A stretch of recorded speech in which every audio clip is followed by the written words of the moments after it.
bilang isang Ilocano na mahilig sa gulay ay gagawin ang lahat para makapag-produce ng sarili kong garden na mapagtatamnan ng gulay na aking paborito. May saluyot, may malunggay, may alokbati, may tanglad. Mayroon ding kalunay na nagbibigay ng lakas kay Papay.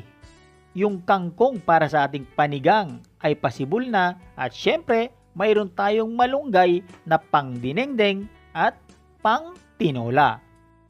At I'm proud to say na organic talaga itong mga boss. Zero chemical at fertilizer. At syempre, hindi mawawala ang isa sa aking pinakapaborito na talbos ng kamote. Mayroon din tayong alokbati. Isara na natin, baka kunin pa ng ibang